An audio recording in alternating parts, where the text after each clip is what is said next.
Have you ever woken up with that nagging feeling? There's something I should be doing, but I don't know what it is. That is what Chris Guillebeau calls time anxiety, the fear that time's running out while you're not spending it right. And if you've ever felt twitchy looking at your calendar or guilty about your inbox, this one is for you.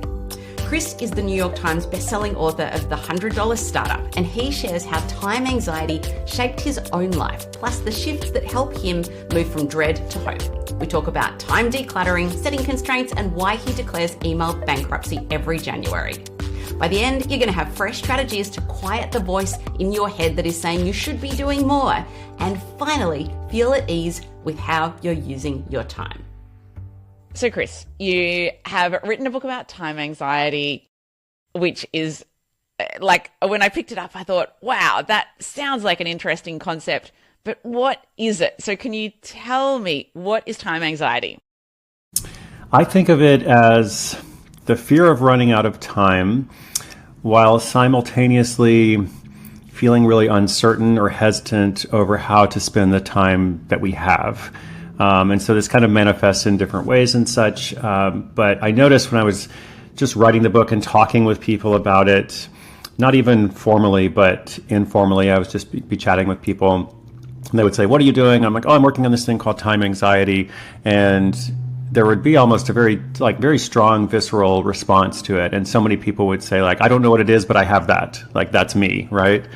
And so there's lots of different ways that people experience it, but I think generally speaking, it's like just some uncertainty or hesitation or even dread around how we spend our time, and maybe I'm running out of time or I'm too late for something. What was it showing up in your life when you first started working on this book?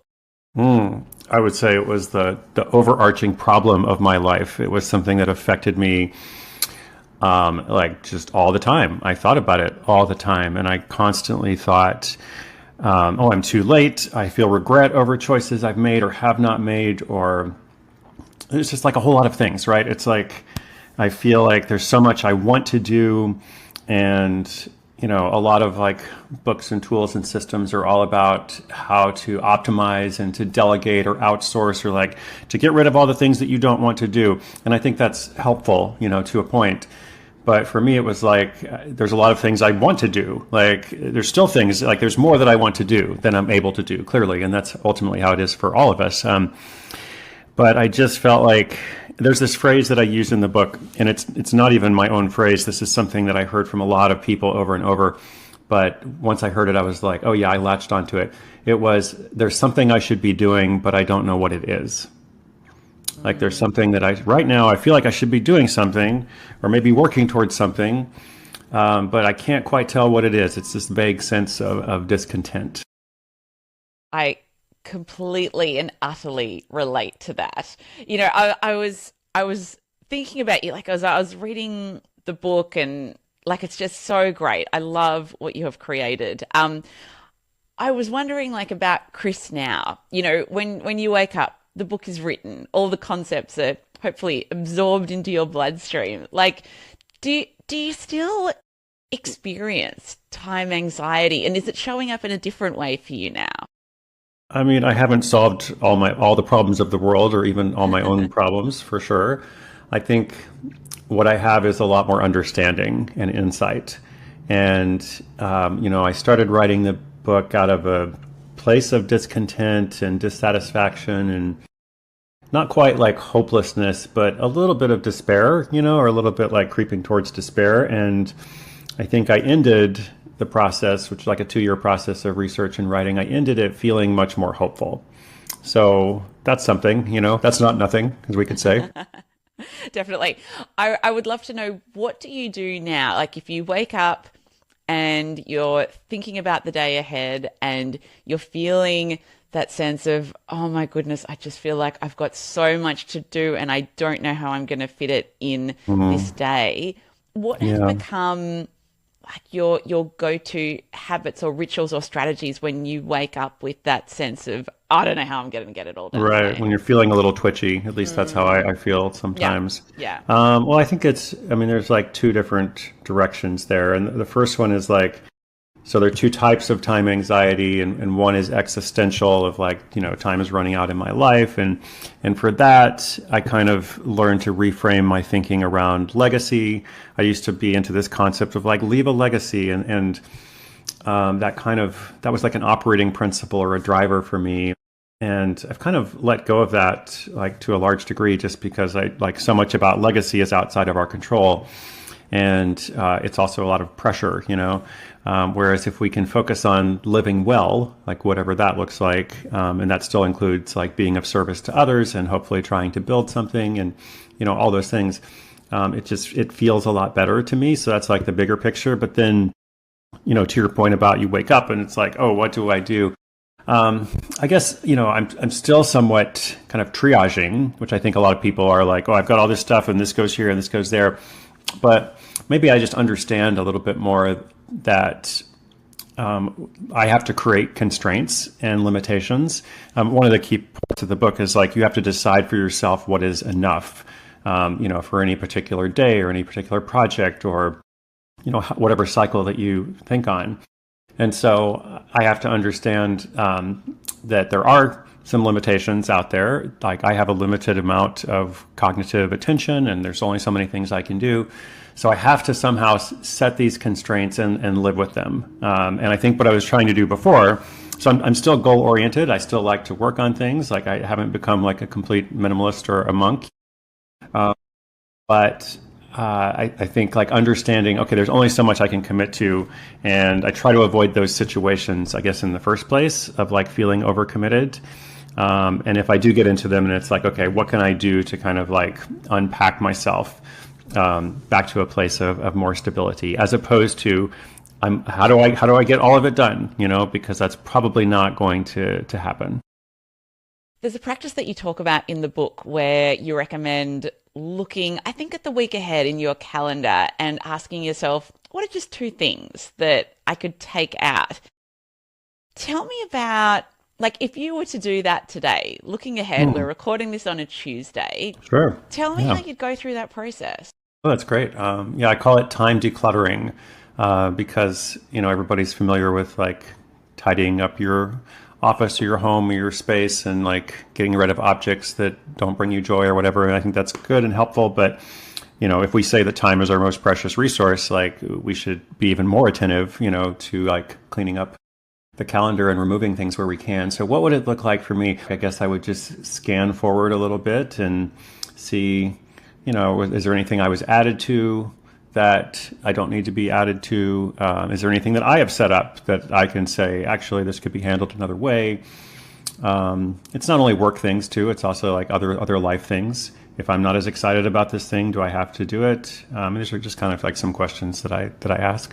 I know that something else that you do is you arrive 10 to 15 minutes early before things, which I could relate to because I'm an early person. And I can see that. I imagine that. Yeah. And so often I'll arrive 5 minutes early. But when I read that, I thought, 10 to 15 minutes early. I can see why that is appealing because if you aim to arrive 5 minutes early, it's very easy for traffic to be unpredictable and for that 5 minutes early to become 5 minutes late. And I get very stressed out when I'm late, like an inordinate amount of stress considering how little it will affect the other person. But arriving 10 to 15 minutes early for appointments, is this something that you do religiously? Like when you look at your diary, are you always that early? What does that look like? No, I'm not always that early, and I have been late to things, and it's very stressful. I think actually most people find it stressful to be late, even those who are chronically late, and we all like have those friends, who are like always late to meet, or maybe we are that friend sometimes. But I don't think anybody likes it. I think it does create like a disproportionate amount of stress. And it's a pretty simple way to fix it, but it's hard for people. It's hard for people to like leave 10 to 15 minutes earlier. And so it's not so much about always arriving 10 to 15 minutes early for something. It's just adding that buffer of time between transitions, like giving yourself more time for transitions. I think is something that can bring a lot of relief to people, like a disproportionate amount of relief. And so if you're feeling like a high amount of stress for always being late, here's a high amount of relief, giving yourself more time. And I think people are often reluctant to do it because they feel like, oh, I can get one more thing done, and it's really hard for them to let go of that one more thing. But if you're always being 10 to 15 minutes late, and then you start giving yourself 10 to 15 minutes more time, you're just going to be on time. You're actually not going to be like super early, right?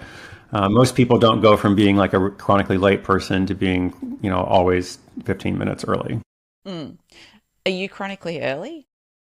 I try to be, and I always have things to do, right? I think that's the thing. Like you have your phone. I have my bag. I usually have my laptop. I have a book. I have, I have papers and things. So it's not like I'm worried about what will I do, if I get to the restaurant 10 minutes before the person I'm supposed to meet. There's always something there's always some way to occupy one's time. Email is like such a time waster for so many people. And I feel like there are quite a few interesting ways and innovative ways that you've thought about just how people can contact you and spending less futile hours in the inbox. Tell me what's been most impactful for you in terms of reducing the time anxiety with email. I feel like I should first say that, we talked about like what was my greatest problem, or what was I experiencing, as I came to the research project behind this book. Guilt about my email and my inbox was just so powerful and so overwhelming. It was probably the thing I felt the most guilty about for years, because I would begin almost every sentence of every email with it's like, I'm so sorry for the delay in reply, it's like, that's just like my introduction. It's just, could be just templated, and then I noticed I was either very fast or very, very slow in getting back to people. Like I would try to be fast, but if I didn't respond the same day, it was going to be days or weeks. And I would just keep thinking about it. It's not like I had forgotten, it wasn't out of sight, out of mind. I would feel this great resistance, to going back to it. So I feel like what a lot of systems and productivity methods do is they're providing like some tools and things, but they're not really addressing the psychological problems behind why we have resistance towards email, for example, or why it's hard for people to be on time, or many other examples that we could talk about. And so for me, let's see, what did I end up doing? Some of it is just kind of grace and understanding, like I'm not going to be like a great email ninja. There's a lot of people that I'm probably not going to be able to get back to. Like I used to really prize responsiveness and equate responsiveness with excellence. And maybe I've just kind of shifted in that, because if I am always responsive, that means I'm not doing other things. And I want to be writing books and, creating projects and doing other work. So maybe that's the first thing, is just understanding like I can't do it all. Creating little buckets of time, where I'm like, okay, I'm just going to go in and spend 20 minutes and try to respond to as much as possible. But I don't have like, have you seen these well, of course you have like the autoresponders people always have. Like I only check email between, 4:15 and 4:25 p.m. or whatever, but I'll get back to you then. People that use those, I feel like they never actually get back to you during that time. They've set this up for themselves, and they think this is going to be, a great thing. So true. Right. But that doesn't actually work for them. And they're also the people that tend to be intrusive. What's funny is like they need something from you, and they're reaching out to you, and then you actually respond, but then you get kind of told off. You're like, oh, I shouldn't have emailed you right now because this is not your email hours. So that's another observation. But I guess I've just tried to kind of get away from being a perfectionist about it. Mm. You wrote about in Time Anxiety, I think, did you call it email bankruptcy, where every Sure. January, and I want to know if you still do this, if you did this in January, where, well, tell me, what is email Sure. bankruptcy? Yeah, so I've got all of these messages, in my inbox. It's not like a huge number. I mean, some people that have thousands, but I think when they get to those large numbers, it's not that they have thousands of individual messages written to them, like they're just copied on a bunch of stuff, so that you can kind of go through and clean out. But so it's not a huge number, but there's often like I don't know, between 50 and 100 messages that I just don't respond to, and they actually need something from me. And those are the ones that I feel really bad about. And so weeks go by and months go by, and just, thinking about what do I do about this. And so sometimes I have like a to dread list where I'm like, what are all the things that I'm dreading right now? I'm going to write that down and try to spend some time about that. But with email specifically, like sometimes things just get too far behind, and it's not really going to be that helpful, for me to, like, if somebody wrote 3 months ago needing something urgently, I mean, I could write and apologize, but just dealing with whatever they were asking about, they clearly don't need it now. They've solved their problem some other way. So I just, like every January, it's like I just archive everything that's in the inbox that I haven't responded to, and I start over. And then I tend to do a much better job, at least for a while, because things are all like fresh and clean. And so I think I used to like actually like send out a note to people like, hey, so sorry, I might have missed your message, send it again. But now I just don't do that, because people don't need another message on their end. And if I do that, that's just going to have more things coming back to me. So I just tried to let's just try to move on. So how many years have you done the January email bankruptcy for? Probably like 5 or 6 years now. And has there ever been a negative consequence? Probably. There's probably some negative consequences that I don't know about. That's the other thing, right? I was going to ask you, actually, what do you think about this? Does this stress you out? Because you seem like a person who is like super responsive and always on the ball, and I respect that so much.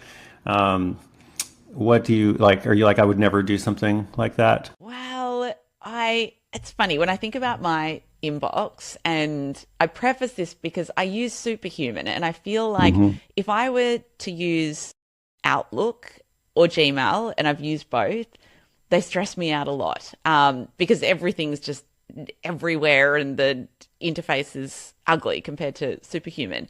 So I'm never inbox zero, but I know that feeling of having emails that are just sitting in your inbox for weeks or months, and they just feel too hard to respond to. So what has worked for me? I've got an amazing EA gem, and the longer we've been working together, the more she knows my voice. She can write like me.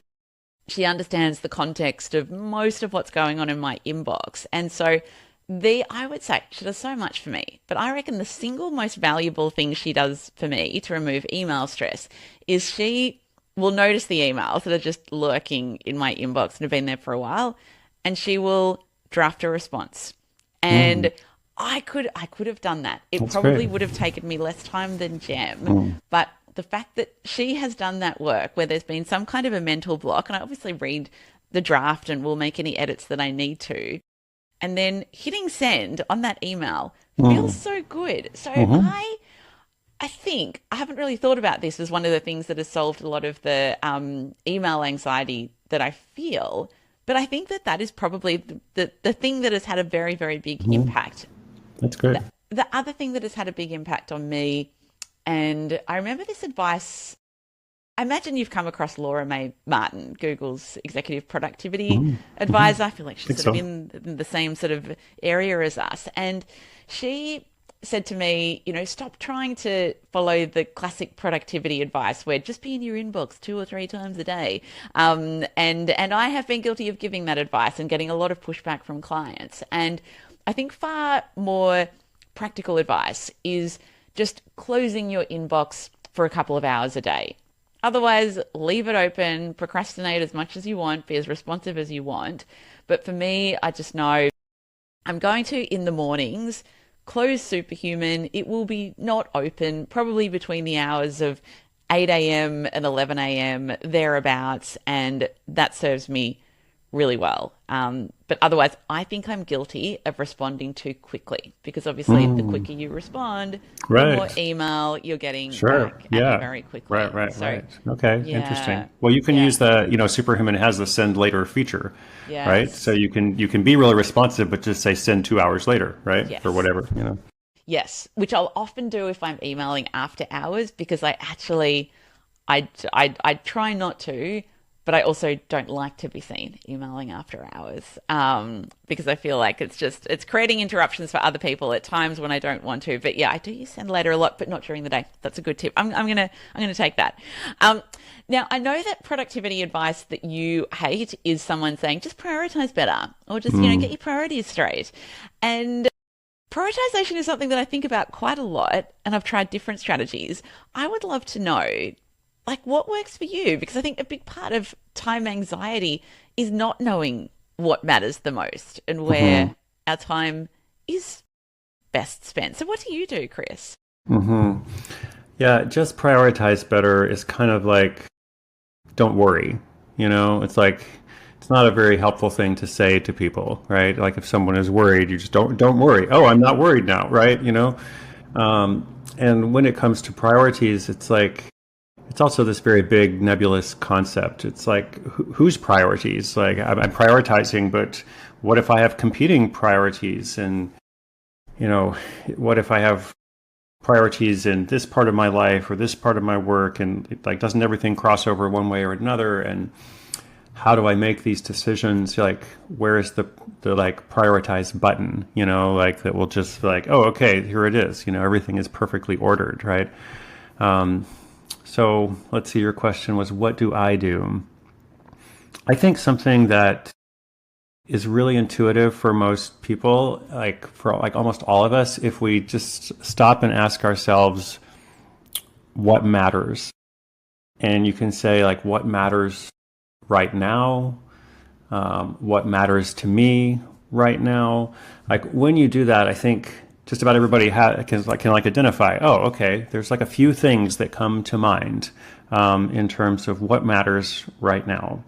And so you might think of people in your life, you might think of something that you're working on, you might think of, there might be some recurring task or some urgent task that you're like, oh, actually, I really do need to actually get back to this person about this thing or make a decision about this. But you probably won't think of too many things when you do that. You're going to think of like, 3 to 5 most likely.